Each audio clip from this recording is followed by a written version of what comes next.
কাটোয়ার প্রসিদ্ধ বৈষ্ণব মনোহর দাস, যিনি শ্রী শ্রী অনুরাগ বল্লী বলে একটি কাব্য রচনা করেছেন।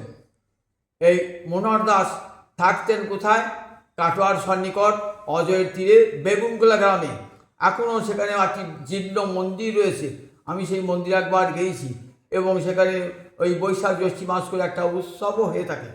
মনোহর দাস ছিলেন রামশরণ চট্টরাজের শিষ্য, যিনি শ্রীনিবাস আচার্যের শাখা। গুরুর কাছেই থাকতেন এই মনোহর দাস, গুরুর কাছে। পরে গুরুর আদেশে বৃন্দাবনের রাধাকুণ্ডে গিয়ে ভজন শুরু করেন এবং গুরুদেব কথা দেন, তুমি আগে যাও, তারপর আমি যাব। তিনি গুরুর অপেক্ষায় আছেন। 1 বৎসর পর স্বপ্ন দেখছেন তার যে গুরুদেব অপ্রকট হয়ে গেছেন এবং চলে এসছেন কোথায়? রাধাকুণ্ডে চলে এসছেন।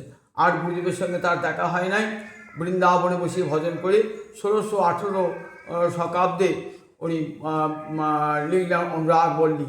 সেই অনুরাগ বল্লীতে এক প্রকার একটা ইতিহাস বলতে পারেন, বৈষ্ণব জগতে একটা ইতিহাস।